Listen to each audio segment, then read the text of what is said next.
Di zaman Rasulullah ada seorang pemuda yang bernama Alqamah. Ia sangat rajin beribadah dan bersedekah. Suatu hari tiba-tiba ia jatuh sakit. Kemudian istrinya menyuruh orang untuk memanggil Rasulullah dan mengatakan kalau suaminya sakit keras dan sedang dalam kondisi sakaratul maut. Berita ini sampai kepada Rasulullah. Maka Rasulullah menyuruh Bilal, Ali, Salamam, dan Ammar radhiyallahu anhum supaya pergi melihat keadaan Alqamah. Setelah mereka sampai ke rumah Alqamah, mereka membantunya membacakan kalimat La ilaha illallah. Tetapi lidah Alqamah tidak dapat menyebutnya, seperti ada yang mengganjal. Ketika para sahabat mendapati bahwa Alqamah pasti akan mati, mereka menyuruh Bilal supaya memberitahu Rasulullah tentang keadaan Alqamah yang sebenarnya. Sesampainya di rumah Rasulullah, Bilal menceritakan segala hal yang terjadi kepada Alqamah.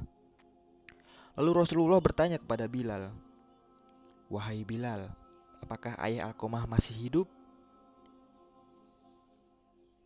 Bilal menjawab, "Tidak, ayahnya sudah meninggal Rasulullah, tetapi ibunya masih hidup dan sangat tua usianya." Kemudian Rasulullah berkata kepada Bilal, "Pergilah kamu kepada ibunya dan sampaikan salamku. Katakan kepadanya kalau dia dapat berjalan, suruh dia datang berjumpa denganku. Kalau dia tidak dapat berjalan, katakan aku akan ke rumahnya." Maka pergilah Bilal.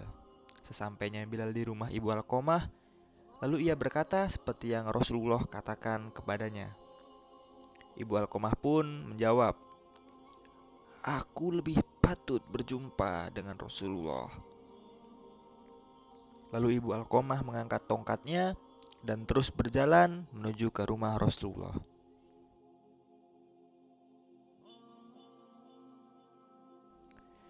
Maka bertanyalah Rasulullah SAW kepada ibu Alqamah, "Terangkan kepadaku perkara yang sebenarnya tentang Alqamah. Jika kamu berdusta, niscaya akan turun wahyu kepadaku." Nabi berkata lagi, "Bagaimana keadaan Alqamah sebenarnya?"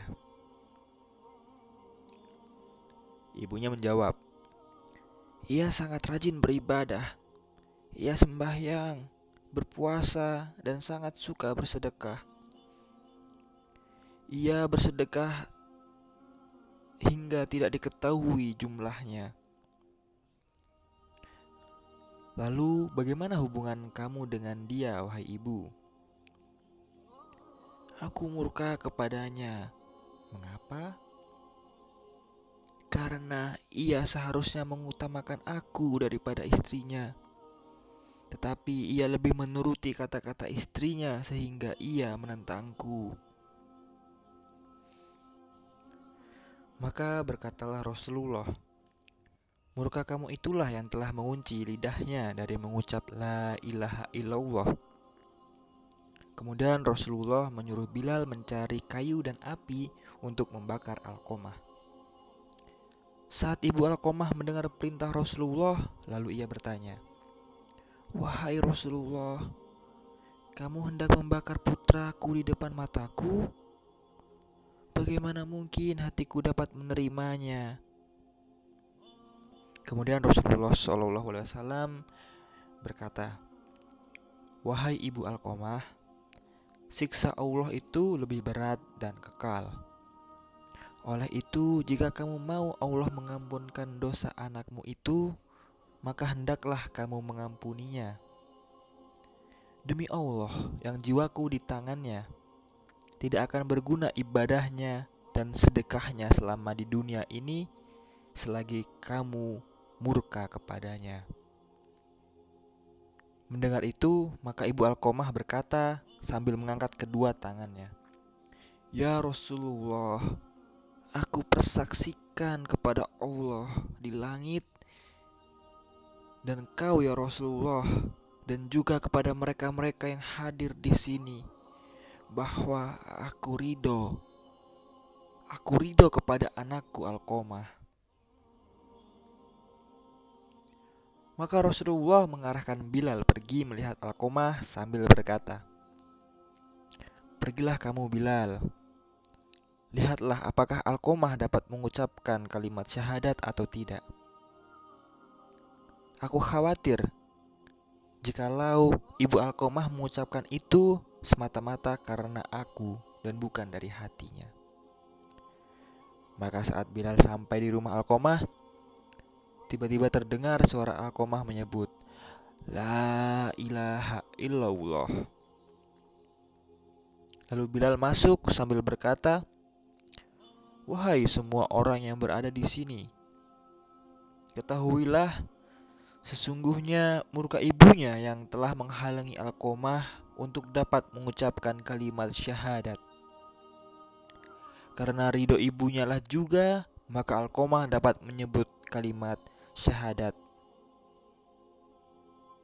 Maka meninggallah Alqamah sesaat setelah dia mengucapkan kalimat syahadat. Rasulullah pun sampai di rumah Alqamah sambil berkata, "Segera mandikanlah dan kafankan mayat Alqamah." Kemudian mayatnya disolatkan oleh Rasulullah beserta para sahabat, dan sesudah itu dikuburkan. Setelah dikuburkan, Rasulullah berkata sambil berdiri di dekat kuburannya, ia berkata kepada para sahabat, "Wahai sahabatku, wahai para muhajirin dan ansor, barang siapa yang mengutamakan istrinya daripada ibunya, maka ia adalah orang yang dilaknat oleh Allah Subhanahu wa Ta'ala, dan tidak akan diterima daripadanya seluruh ibadah fardu maupun sunnahnya." Wallahu a'lam bishawab.